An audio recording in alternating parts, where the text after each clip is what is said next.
Petrol के दाम कम हुए कि नहीं हुए? डीजल के दाम कम हुए कि नहीं हुए? आपके जेब में थोड़ा बहुत पैसा बचने लगा कि नहीं बचने लगा? आपका फायदा हुआ कि नहीं हुआ? हंसड़ी के बकचोदी कर रही आप। डाउनलोड मौज। पेट्रोल के दाम कम हुए कि नहीं हुए? डीजल के दाम कम हुए कि नहीं हुए? आपके जेब में थोड़ा बहुत पैसा बचने लगा कि नहीं बचने लगा? आपका फायदा हुआ कि नहीं हुआ? हंसड़ी के बकचोदी कर रही आप। एक यहाँ पे ढोंगी बाबा आ गए। ढोंगी बाबा कह रहे हैं अरविंद केजरीवाल के तार पाकिस्तान से जुड़े हुए हैं। ये आप बोलेंगे एक निर्वाचित मुख्यमंत्री के बारे में? अरविंद केजरीवाल के तार पाकिस्तान से जुड़े हुए हैं। अगर अरविंद केजरीवाल के तार पाकिस्तान से जुड़े हैं तो ढोंगी बाबा को गिरफ्तार करो और उनसे पूछताछ करो, कहां के तार जुड़े हैं, कैसी जानकारी उसके पास है, यह पूछना चाहिए। आप दिल्ली का माहौल बिगाड़ रहे हैं, देश की राजधानी को आप बर्बादी के कगार पे पहुंचा रहे हैं। जब से आपकी सरकार आई है, इसी दिल्ली में 24 घंटे में 9 हत्या हुई, वकीलों पे गोलियां चली, छात्रों पे लाठियां चली, एक नेत्रहीन छात्र को जूते से पीटा गया। अभी खुलेआम 3 दिन लगातार गोली की फायरिंग हो रही है। आपसे किसी मुद्दे पे बात नहीं होती। अरे चुनाव हो रहा है तो बात करिए बिजली की, 200 यूनिट बिजली फ्री कैसे देंगे, केजरीवाल ने देके दिखाया है। बात कीजिए पानी की, बात कीजिए चिकित्सा की, बात कीजिए शिक्षा की। आपसे कहते हैं 200 यूनिट बिजली फ्री कैसे होगी, आप कहते हैं शाहीन बाग। आपसे पूछिए पानी 20,000 लीटर फ्री कैसे देंगे, आप कहते हैं शाहीन बाग। आपसे पूछते हैं महिलाओं को बस की यात्रा फ्री कैसे दोगे, आप कहते हैं शाहीन बाग। अरे शाहीन बाग शाहीन बाग शाहीन बाग शाहीन बाग करते करते दिल्ली की जनता भाजपा वालों से कह रही है चल भाग चल भाग चल भाग चल भाग। ये हालत इनकी हो गई है। मुद्दों पे बात नहीं करेंगे, मुद्दों पे बात नहीं करेंगे मान्यवर। ना इनके पास कोई विजन है, ना इनके पास दिल्ली के लिए कोई कार्यक्रम है, ना इनके पास कोई नेता है। तो नेता विहीन और मुद्दा विहीन भारतीय जनता पार्टी दिल्ली के अंदर आज माहौल बिगाड़ने का काम कर रही है। दिल्ली के अंदर आज माहौल बिगाड़ने का काम कर रही है। मान्यवर, मैं आपके माध्यम से इस सरकार से पूछना चाहता हूं, आप दिल्ली का चुनाव क्या मंशा है आपकी? आप तो हार रहे हैं। आपके एक नेता ने कहा आप लोग दिल्ली के चुनाव में कह रहे हैं हिंदुस्तान पाकिस्तान का मैच हो रहा है। बताइए, लोकतंत्र में 2 पार्टियां चुनाव लड़ रही, हिंदुस्तान पाकिस्तान का मैच हो रहा। ऐसी भाषा कहते हुए आपको शर्म नहीं आती? देश के चुनाव को आप हिंदुस्तान पाकिस्तान बना रहे हैं। अपने ही देश में अपनी ही पार्टी, अपने ही देश की राजनीतिक पार्टियों को आप पाकिस्तान कहकर संबोधित कर रहे हैं। मैं आज इस सदन में कह रहा हूं 11 तारीख को परिणाम आएगा तो हिंदुस्तान तो जीतेगा, लेकिन क्या जो लोग हारेंगे वो अपने आप को पाकिस्तान मानने को तैयार हैं क्या? अपने आप को पाकिस्तान मानेंगे क्या?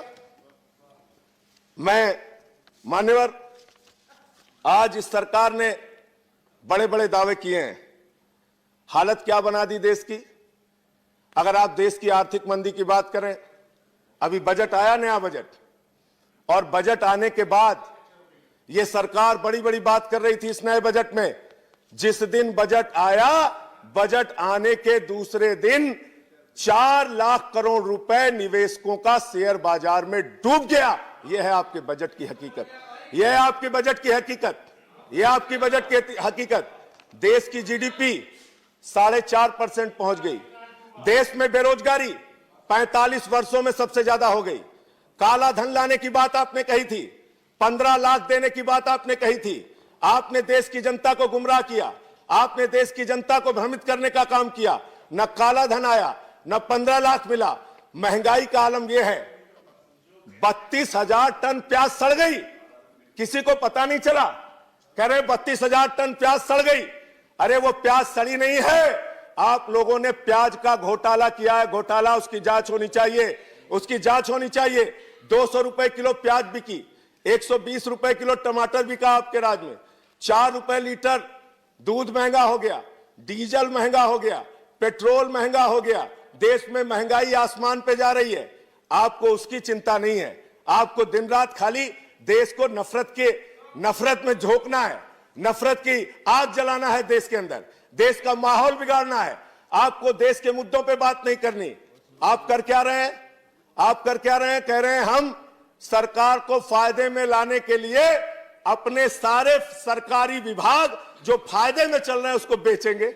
वाह भाई, रेल बेच देंगे आप, सेल बेच देंगे आप, कोल बेच देंगे आप, एयर इंडिया बेच देंगे आप, बीपीसीएल बेच देंगे आप, और एलआईसी मान्यवर जिसका नारा क्या है, आईडीबीआई, उसको बेच देंगे आप। और जिसका नारा क्या है एलआईसी का मान्यवर, जिंदगी के साथ भी जिंदगी के बाद भी देश के उपभोक्ता, वो लाखों उपभोक्ता बड़ी उम्मीद से एलआईसी में पैसा लगाते थे, लेकिन आज उनको भारतीय जनता पार्टी की असलियत पता चल गई। ना आप जिंदगी के साथ हो ना जिंदगी के बाद हो, आपने अपना चेहरा देश के सामने बेनकाब करने का काम किया है। और आप देशभक्ति की बात करते हैं, देश गांधी के विचारों की भी चर्चा हुई है मान्यवर, वो कह के खत्म करूंगा। आप देशभक्ति की बात करते हैं, सेना की बात करते हैं, जवान की बात करते हैं। आप आज सीएजी की ऑडिट में जो रिपोर्ट आई है, पूरी सरकार को चुल्लू भर पानी लेके नाक रगड़ लेना चाहिए, शर्म आनी चाहिए। सियाचिन के अंदर जहां -40 डिग्री टेम्परेचर में हमारे जवान देश की सीमा की रक्षा करते हैं, उनको आप वर्दी नहीं दे पाते, उनको आप जूते नहीं दे पाते, उनके जिंदगी के लिए जरूरत की जो चीजें हैं वो आप उपलब्ध नहीं करा पाते। और आप यहां बैठ के बड़ी बड़ी बातें करते हैं जवानों की, गांधी के विचारों को आगे ले जाने की बात कहते हैं, 150वीं जयंती की बात करते हैं। आप बात करते हैं, आपकी एक नेता ने, एक सांसद ने दूसरे सदन में गोडसे को देशभक्त कहा। गांधी के हत्यारे को देशभक्त कहने वाले लोग धर्मनिरपेक्ष नहीं हो सकते। गांधी के हत्यारे को देशभक्त कहने वाले लोग इस देश के अंदर अहिंसा की विचारधारा को आगे नहीं बढ़ा सकते मान्यवर। और मैं आपको बताना चाहता हूं मान्यवर, एक इनकी ही नेता ने कहा 26/11 के शहीद हेमंत करकरे, उनको देशद्रोही कहा गया मान्यवर।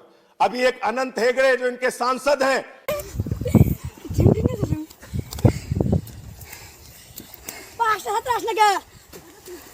Last again.